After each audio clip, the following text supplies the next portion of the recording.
Hi everyone, it's Josh Kepke, Realtor here with Vancouver Real Estate today, and I'm so excited today. My guest, Sarah Gerber of NEAT Method.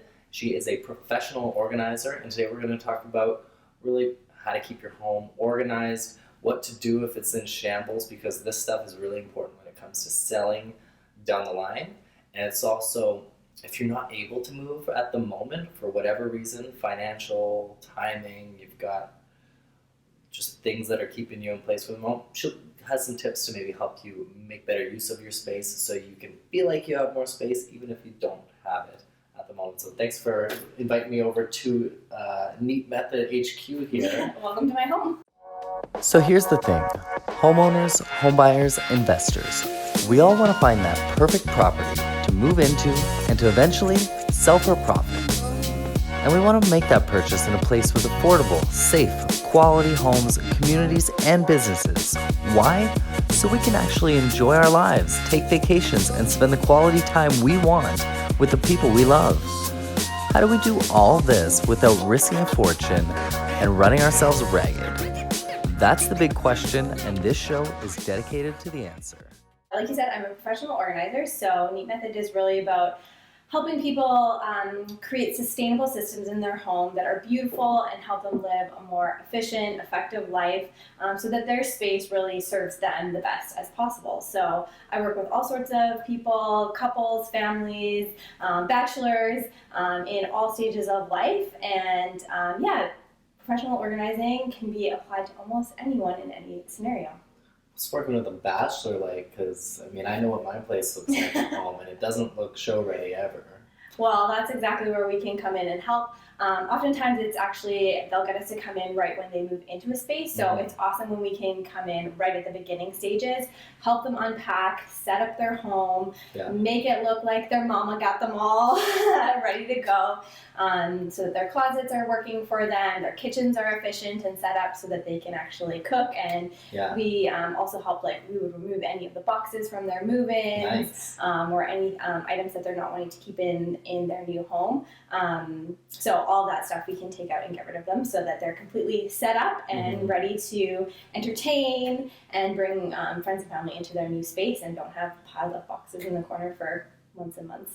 If it was my place, and this is what I would recommend for selling, but lots of hooks. Yes. Everything just goes on a hook for me. I don't want to put it on the hanger. It's just easier. Yeah, absolutely. Well, and there's lots of great options for if you're in a rental space for organizational solutions that aren't necessarily permanent or that will damage walls or have to be installed. Yeah. There's lots of great options for hooks even that can stick onto the wall and get peeled off without damaging paint. The command hooks. Absolutely. Yeah. So you can do a lot with that kind of system to really, make your home work. You know why hooks are really good? Because then you're not going to hang anything on your fire sprinkler system. Because I've heard people doing this in stratas, and then it's a leak, and then it's a big issue for everyone in the strata, so don't do that. No. And as the wife of a firefighter, I double say, don't hang things on your sprinklers. I can believe that. So how did you get into this line of work? What's the background story? What's the origin story for NEAT Method, and especially your business in Vancouver? Yeah, well, if you'll talk to any NEAT girl, we have locations across Canada and the US. It almost starts the same for all of us. That we really started to pick up as kids. We were organized. We would organize our bedrooms, and we love sort of bossing people around and getting people organized. And that really was just a thread that I started to see through my whole life, through high school and through career choices that I made. I have a background in marketing, and I did operations and management and all sorts of stuff. And when I sort of took a look back on what I loved to do in my favorite days at work and the projects that I really loved, it all was organization. I was either organizing organizing projects, organizing spaces, organizing events, and that really kind of brought me to a place of knowing that that was a gift that I'd been given and that not everyone has the gift of organization. And so I was able to then luckily pursue that as my career, and NEAT Method crossed my path at just the right time. And NEAT Method is a franchise, and so we have over 75 locations, and Yeah, I'm one of the lucky 4 that got to launch into Canada. And so it's really taken off. The market is completely ready for organizers right now. People understand the value and want that in their homes right now. Yeah. There's a huge push for minimalism and effective living spaces and sustainable living, and all of that pairs perfectly well with what NEAT Method does for our clients. Did you see a big pickup or a lot more interest when the Marie Kondo thing started happening? Yeah, absolutely. That kind of got like a little bit more mainstream attention for professional organizing as a career or as an option. A lot of people didn't even know that it existed before that. So it did bring a lot of attention to the possibilities and people really looking to bring that more into their lives. That was a Netflix show that I've actually not seen, but she would professional organizer, help people love it so they didn't have to list it. Yeah, awesome. Well, you know what I have to say, I think you definitely have a background in marketing. It's evident, and your organization is really good. Just based on looking on your Instagram feed, I go, why can't mine look like this? Perfect, and it's perfect. It's that you've got the gram lifestyle down, making people like myself feel better for the best on the floor. But that's probably a good thing for business. It makes us want to bring you in. Yeah, it's a portfolio really is what I treat my Instagram. It's of clients and showcasing the work that we do.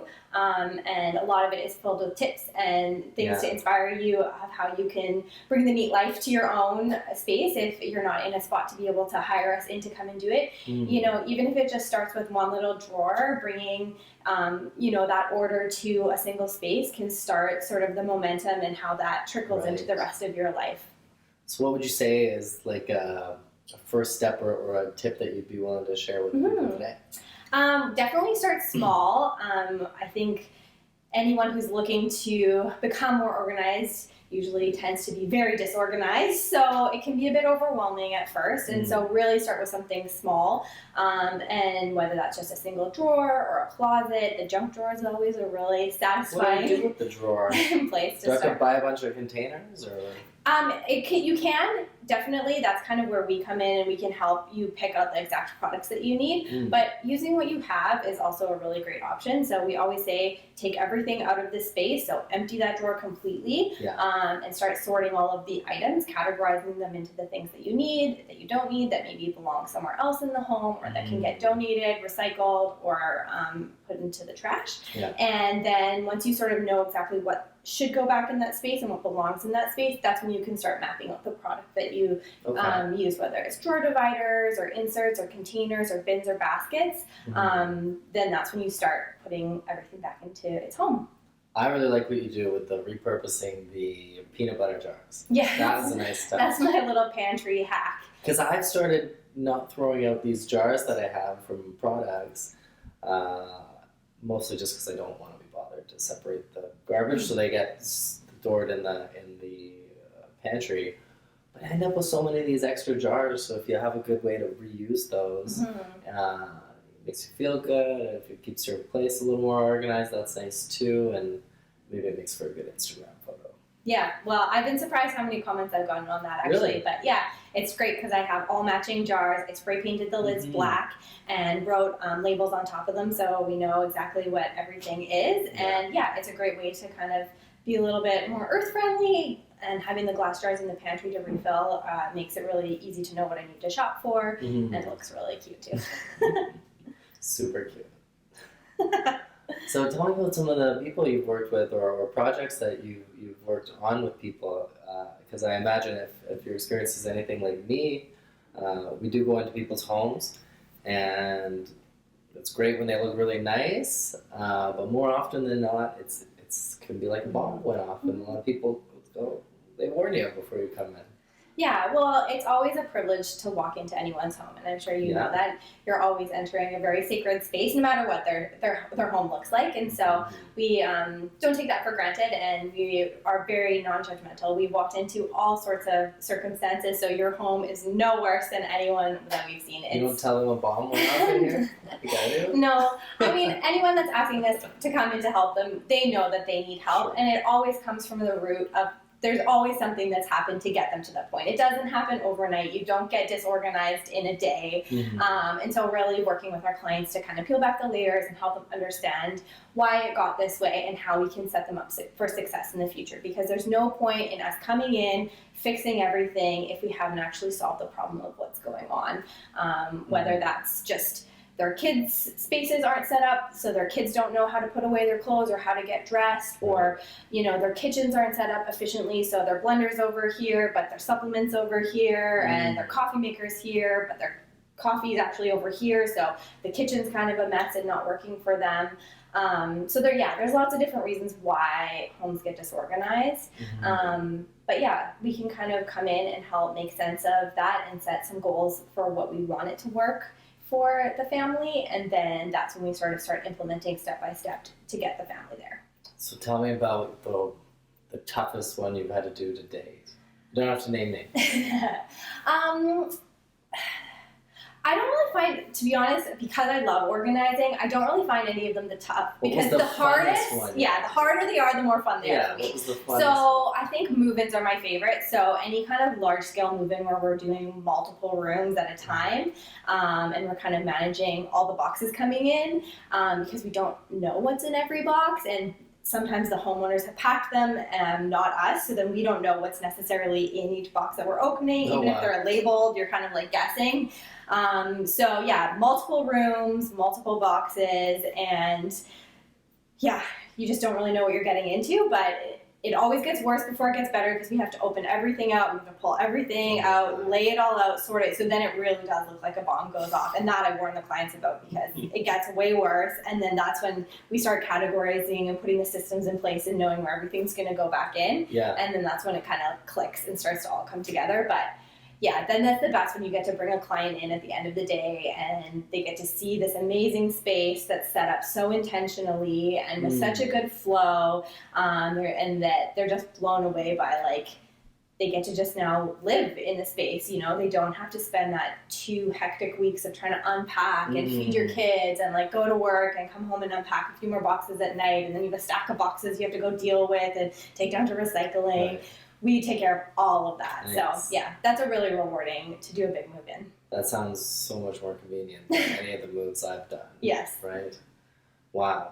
And I imagine it must be nice because you don't have to, let's just say clean up, because if you're going into one that you have lived, you're cleaning out all these cabinets, there's bound to be a bit of like maybe syrup or whatever on the... Yeah, and we do tell clients that we're not cleaners, but we often work with cleaners, so that's a really good pairing too. We have lots of local cleaners that we work with, so if it is a space that really needs that deep clean, or it's spring cleaning time and a family's getting their kitchen redone, we'll say, let's bring a cleaner in, they'll work alongside of us, give the kitchen a good deep clean before we put everything back in, and then that works really well. So what's coming to mind for me while you're describing helping people kind of set up their new home for the new life they're going to be living is, I use this phrase of that I like to help people live who they are. And I think that even applies better for what you're doing because, like you say, rather than running over here for the coffee beans to the grinder over here to the sink to fill up the French press, you're bringing a little bit more thought to it, and people probably save a lot of time in their days. Just even doing that. Would you agree? Absolutely. Your home should be the thing that elevates you to rise up to be who you are. And whether that's a morning ritual that you need to put in place, that you can set up a little area where you can go start your day, or your skincare routine in your bathroom so that becomes a little bit more efficient. Your space should serve you to be your best self. And sometimes we're slaves to our space and it feels like we're just picking up clutter, or things aren't where we thought that they were, or we're spending time looking for things, or there's all this food in the back of your pantry that you don't even know, and now you're discouraged to even cook at all. So those are all little clues that like maybe your space could be serving you better, and you could be, one step closer to those goals in the morning. If your workout clothes are all hung up nicely and you know where everything is, you're just a tad bit more likely to say like, oh yeah, I'm gonna get up and go do that workout in the morning, versus like, oh, I can't even find my runners, like, don't bother. And you know what? If a place looks like that when you come into it as a buyer, potentially, you're going to be able to visualize the lifestyle that you're buying into by seeing those defined spaces, right? Because Mm-hmm. a lot of the time people come in and if it's vacant, they can't really imagine or visualize. If it's coming in, it's a little too personal. But I wouldn't say personal is a problem in this case. It's more of a defined living areas is what you're creating. Yeah. Yeah. And I think there's lots of ways, like we've worked, staging homes or helping declutter before selling, Yeah. that you can keep a home livable and personal. But there is something to be said about that calm, clean space. And I'm sure, I don't know if anyone's ever moved a lot. It's like when you do that like big massive clean right before you're like leaving or right before they're coming to like show your house, you're like, why don't I live like this all the time? Like this is so nice to have my counters clear and to have a little bit more breathing room, and it's all like sparkling and clean. And so that's kind of what I keep in mind too. If you can create almost a little bit of that, I don't want to say staged life, but create a life that that feels calming to your mind, just like you would stage a home, and have those personal touches that are meaningful but not cluttered. It's a really lovely way to live. So have you ever watched one of those shows like Kitchen Nightmares with Gordon Ramsay? Sometimes they come back after a few months and see if they've kept up the systems that have been put in place. What would you say is the relapse rate for people who, they go through the NEAT method and you've created this great functional space for them now?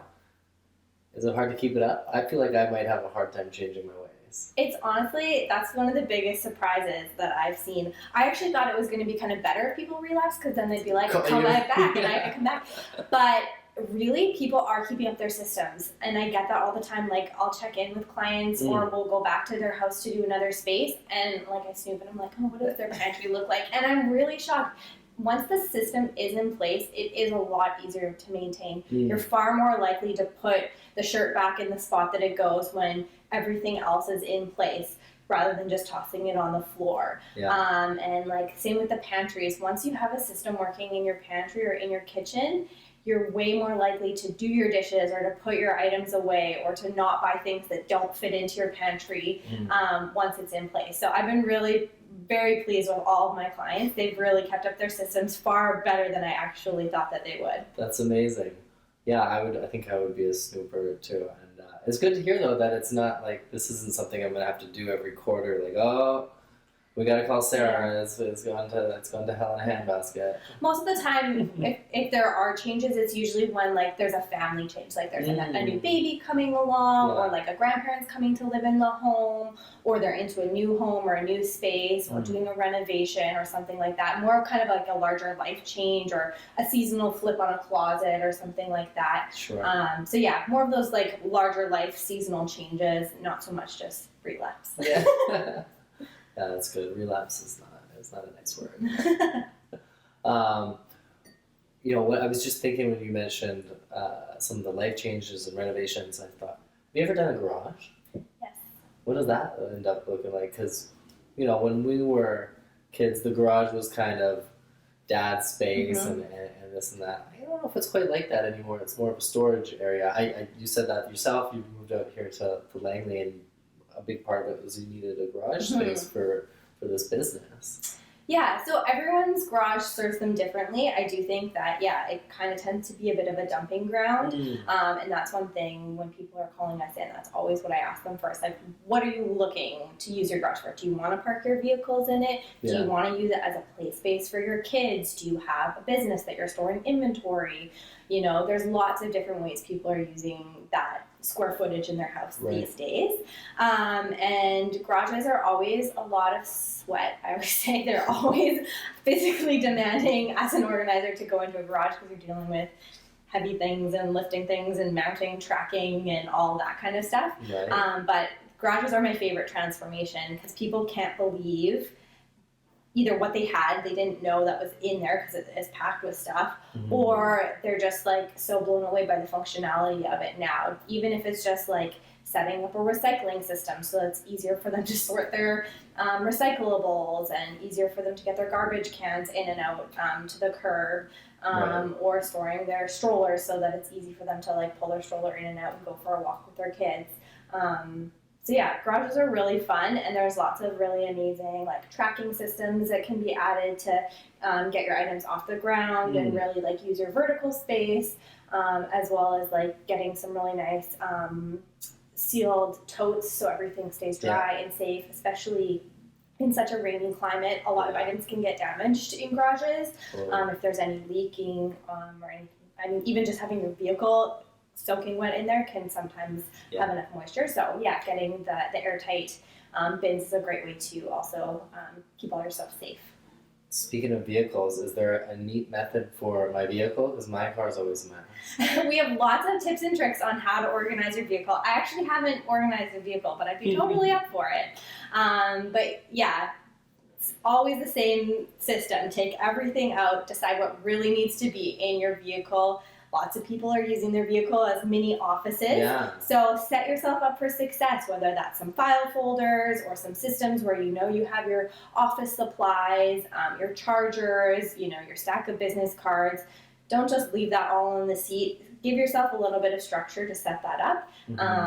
And whether that's your gym bag in the back or, you know, whatever you're using for your lifestyle, put those systems in place and you're more likely to take advantage of them. I would love someone to make, and if you're watching and you're an entrepreneur, make me something that I can put like files in and whatever that goes on the passenger seat, because if you just put a file folder box on there, it doesn't really work with the shape of the seat. And maybe something to keep the dog in one corner of the car so I don't have dog fur everywhere. Just a thought. All right, we'll see. Maybe that can be please. So what about people like myself who live in little condos downtown, or people who, I have clients who actually just recently purchased their first home. They removed their subjects this morning, which is great, but they told me they're currently living in like 600 square feet, young couple, downtown, and they've got so much stuff in here that the exercise bike they have is in the middle of the living room. So their landlord was going to sell this property. And we were laughing about it because can you imagine being the real estate agent, bringing people in and being like, just navigate around this exercise bike. So if they hadn't been moving to a beautiful concrete 2-bedroom in Kitsilano, what made some strategies or tools or organizers, like what kind of stuff can we do for somebody like that? Well, every space is so unique, so really you have to look at what they have available for storage. I know often people are hesitant to bring in more furniture when they're feeling like their space is already full, but it's amazing what some tall bookshelves or some storage solutions can really help bringing in some furniture. There's so many amazing pieces specifically for small spaces, like storage ottomans, or even sofas that have storage in them, or bins that slide under sofas, that can work really well for sort of creating some extra hidden storage. So you definitely have to get creative in small spaces. You have to think about using your vertical space. Are there shelving, like floating shelves that you can add to get some stuff up? Is there other areas of the home that maybe you're not utilizing 100%, like a linen closet or a pantry? That can be really awesome. Or a storage bed is a really great option too. Where you can put lots of stuff under there. So those kind of options. The other thing is really looking at your lifestyle. And are you using all of the items that you have in your space? Can some of those get removed either into a storage unit that you can access? A lot of people have either storage units in the building or just rent a space. Or can you let go of those items for that season of life? I know when we lived in a small apartment, we did have to say goodbye to some things that we didn't use, some bikes that we didn't use all the time and extra rollerblades and that kind of thing. And being realistic about the life that you live now, not the life that you think you're living, can really help free you to understand and to know most of the time, if you really want it, you can repurchase those items. I'm laughing because I was just thinking of all the outdoorsy things I bought and then went, I can't spend 8 hours out in the middle of the wilderness with the job I do. So I totally appreciate that. What about, and I think maybe this is just the storage bookshelf idea, but if there's something else, I'd love to hear it. Many, if not most, condos have a flex space when you come in the door, and then the kitchen will be on one left or the right, and there's this awkward walk-in closet type space that's not really a closet. And the reason it's there is because the wall between that and the kitchen is where all the plumbing is for the kitchen or some of the bigger electrical pieces, components. So I'm wondering, what can I do to best utilize this space? Because mine has some kind of organizer thing. It's not great, but generally it's a dumping ground. Yeah. The dog food goes in there, my shoes go in there. What do you think the best strategy is for awkward space like that? The best strategy, if you have the budget for it and it's a place that you can do it, is to install a custom closet. Yeah. That's where you're going to get the maximum efficiency to be able to store what you want in there. But if that's not in the budget, or you're just renting and don't want to invest in something like that, there are lots of storage solutions. You do have to get really creative. There's systems like IKEA has that you can kind of build out that go like really high, so you're using all your space all to the top, Right. and have like different bins and stuff that can clip into it, so then you can kind of be maximizing for your specific needs that you need to put in there. But also just getting really clear about what the purpose of that space is, so it doesn't become a dumping ground. Mm-hmm. So if you're using it as pantry space, just use it as a pantry space and only put pantry items in there. If it's going to be more of a coat closet, then keep it as that and set it up so that that's where you have space to hang all of your outdoor stuff. So you have a full category in that one spot rather than a little bit here, a little bit there, a little bit there. That's when the dumping ground tends to happen.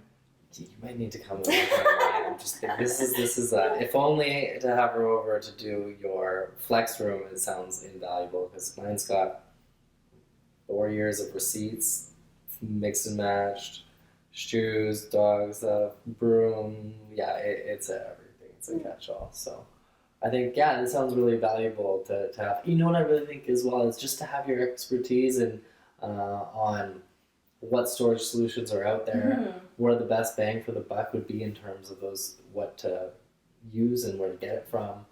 That sounds like a lot of institutional knowledge that I don't want to go and Google my way through and hope for the best and maybe have a bad experience setting up some IKEA stuff. Yeah. And if you are serious about getting organization done, I hate when I come into clients and they're like, I tried, I bought all of these bins and baskets and nothing fit. I'm like, oh, you should have just called me, because now you've spent all this money on these items that don't really fit or serve you, or they don't stack, or they don't, they're not airtight, or whatever the situation is. And then those ones, we either have to find other areas to use them, or they're just not as efficient as they could be. So call me first. I'd love to come and give you a consult, make sure that you guys are buying the right things for your homes, and that we can set up a system together that really serves you well. Awesome. Well, I don't really have any other questions to ask you off the top of my head. Is there anything that we didn't touch on that you want to share?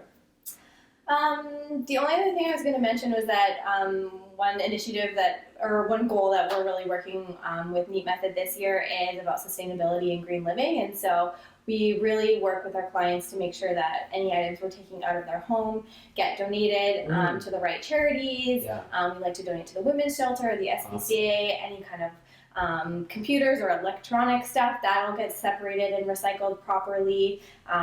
Even in pantries, we'll compost any food that's getting taken out, that kind of thing. So that's really important to my business this year, is really making sure we're doing our part in getting people set up in their lives, and the things that are coming out of their home are not hurting the planet. That sounds amazing. Yeah. And how can people find out more about NEAT Method and you, Sarah? Yeah, so if you go to neatmethod.com, you'll see all about NEAT Method and the brand, and you'll be able to find all the locations across Canada and the US.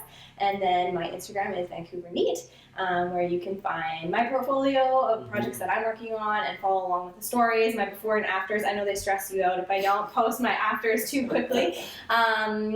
So yeah, that's a great spot to see what I'm up to and what we're working on. And then send me a DM there. It's a great way to get a hold of me, and I'll give any information people want. Fantastic. So get your space cleaned up. We're heading into spring. They call it spring cleaning for a reason. It's spring. And then the spring real estate market is here as well. It could be a great way to get your home ready for sale if that's something that you've been thinking about. And if it's something that's not quite in the cards yet, it can help you really live a better life for the season ahead. And, it's just going to make your life better. So why not? I'm already thinking about it for the flex room alone. So Thanks so much, and I think we'll leave it at that, and we'll see you next time. Vancouver Real Estate Today explores the art of living through genuine storytelling and localized expertise. If you enjoy what we do here, do us a favor and write us a review, and visit us at vancouverrealestatetoday.ca and discover the home that lets you express and live who you are.